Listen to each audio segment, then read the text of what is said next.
thrilled once again this year to be invited to be part of Words of Kindness. Thank you, Simona.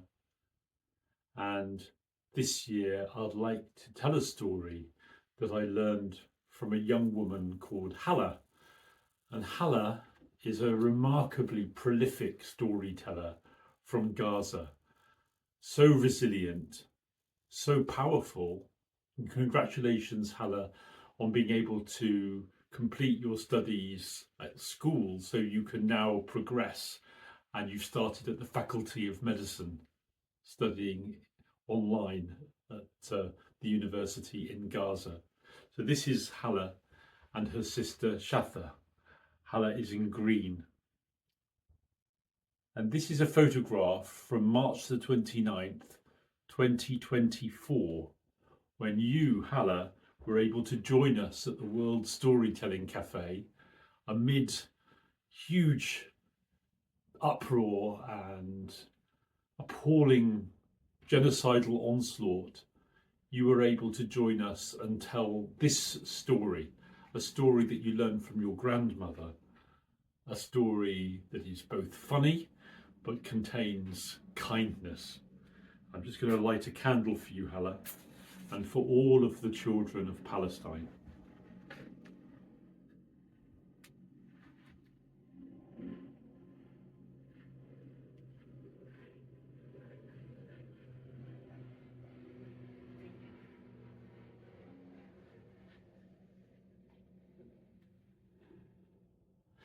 The story is called Milk is for Milk, Water is for Water.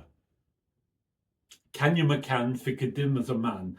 There was a milk seller, and he carried his half bucket of milk, fresh milk, along through the countryside to the city, where he sold that half bucket of frothy, creamy milk to his regular customers. And every day he made the same amount of money, carried the money home in his purse, and so he lived a simple life. He wasn't rich, but he had enough. But he noticed as he went to the market every day that there were other sellers, other traders who were making much more money than he was. Some of them didn't need to carry their produce. They had a donkey to carry their produce. Or perhaps some of them had a cart. Some of them had a donkey and a cart. And this milk seller wondered, perhaps I could have more. And one day as he was walking home and he passed the deep, wide, clear river, he thought to himself, I know what to do tomorrow. The next day, it was a fine hot day. He walked with his bucket half full of frothy, creamy milk. He came past the river and he stopped, looked around. There was nobody around. So he lowered his bucket into the water very carefully and let the clear water run into his bucket until it was full. And now he had diluted milk. Half milk, half water. Today I will make more money. No one will notice. And he carried his heavy bucket to the city. And there he sold it in the marketplace. And the regular customers came. And other customers too, because they'd heard good words. And they each gave him coins. And soon his purse was full and the bucket was empty. Oh, his purse was heavier than ever before. And he left the marketplace with his empty bucket and walked back through the countryside. And he came to that river and he sat down under a tree. It was hot. He took some shade under the tree and he counted out the coins from his purse. And you know what? There were twice as many coins as he had ever earned before. And he was pleased. With this, I'll be able to buy myself a donkey soon. And if I continue doing this, I might have a cart. And as Hala said when she told the story, perhaps one day I'll have a donkey and a cart. And soon he drifted into dreams under that tree and dreamt of wealth and comfort. And when he woke up, it was still hot, the sun was still high, but where was the purse? His purse was gone. And then he heard a chattering sound above his head and he looked up and there above him was A monkey, a cheeky monkey, a monkey that had climbed down from the tree, taken his purse, carried it up into the tree, and was playing with his purse. "Give me my purse back! Give me my purse!" cried the milk seller. But the monkey opened the purse, took out a shining coin, and threw it down, and it fell, striking him on the head and onto the ground. "No, no, no, give me my whole purse." And the monkey took another coin and tossed it, and that coin plopped into the deep river. "No, please!"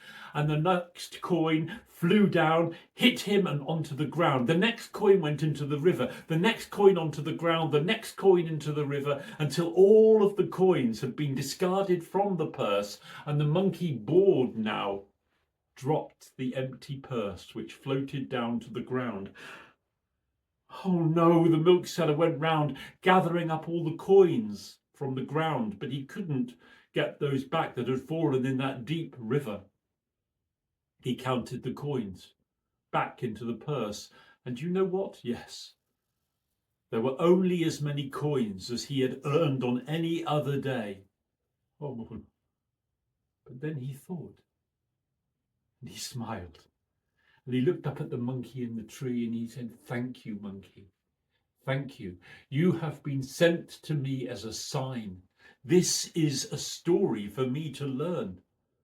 I only deserve the same amount of coins as any other day. In fact, to be honest, today I deserve nothing at all because I tried to cheat my customers, and that is not worthy. God has sent a sign through you, monkey, that milk is for milk and water is for water." The next day he returned to the city with a half bucket of frothy, creamy milk of high quality as always. He passed by the river but wasn't tempted to dilute his milk today. And when he sold his milk in the marketplace, no one complained that the day before the milk had been diluted.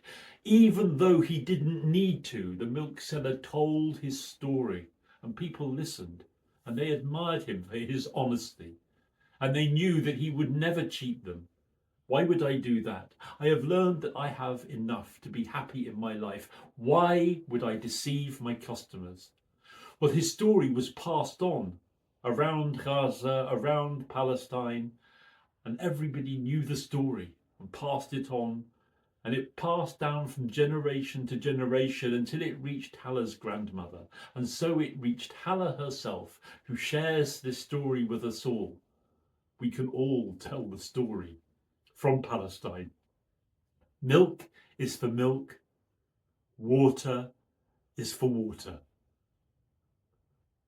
Thank you for your generosity and for the generosity of all the wonderful young storytellers from Palestine who I have the good fortune to meet.